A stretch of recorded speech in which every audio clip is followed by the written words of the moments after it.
தேவி பாகவதம் 264ஆம் பகுதி.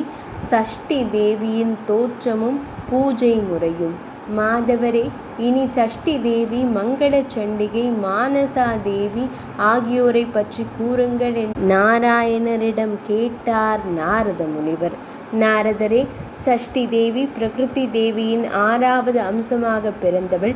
அவள் குழந்தைகளுக்கு உதவுபவள். குழந்தை பேற்றையும் பாலர்களுக்கு நீடித்த ஆயுளையும் கொடுப்பவள். கந்த பிரானுக்கு பிரியையாக விளங்கும் தேவசேனை என்பவளாகும்.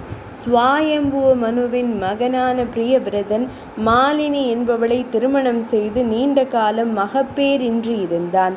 அதனால் புத்திரகாமேஷ்டி யாகம் செய்தான். அதன் விளைவாக மாலினி கர்ப்பவதியாகி 12 தேவ வருடங்கள் சென்ற பின்பு ஒரு பிள்ளையை பெற்றாள். அப்பிள்ளை கண் திறந்ததும் உயிரிழந்து கிடந்தது. அது கண்டு கவலைப்பட்ட பிரியவிரதன் அதை தூக்கி கொண்டு சுடுகாட்டிற்கு சென்றான். அப்போது ஒரு விமானம் வந்தது. அதில் ஒரு தேவி இருப்பதை பிரியவிரதன் கண்டான். அந்த தேவியை கண்ட பிரியவிரதன் பிள்ளையை நிலத்தில் கிடத்திவிட்டு தேவியை பக்தியுடன் வணங்கினான்.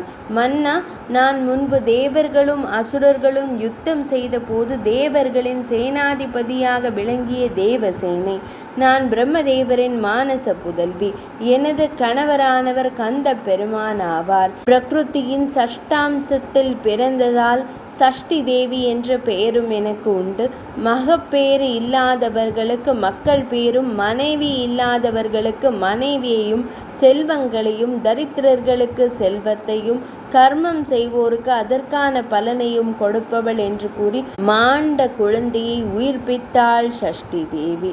பின் அக்குழந்தையை தூக்கி கொண்டு ஆகாய வழியால் செல்ல முயன்றாள். அதை தாங்க முடியாது பிரியவிரதன் அழுதான். அவளை மனதுருகி துதித்தான். அதனால் மகிழ்ந்த சஷ்டி தேவி, என்னை நீயும் வழிபட்டு உனது நாட்டு மக்களையும் வழிபடச் செய். இந்த பாலகன் நல்ல குணவானாகவும் அறிஞனாகவும் நாராயணரின் அம்சம் உள்ளவனாகவும் பெரும் பலசாலியாகவும் பகபிரதன் என்னும் பெயருடன் விளங்குவான் என்றும் கூறி குழந்தையை கொடுத்துவிட்டு மறைந்தாள். மகிழ்வுடன் தனது அரண்மனைக்கு சென்ற பிரியவிரதன் சஷ்டி தேவியை தினமும் வழிபட்டான். அத்துடன் நாட்டு மக்களையும் சஷ்டி தேவியை வழிபடுமாறு கட்டளையிட்டான்.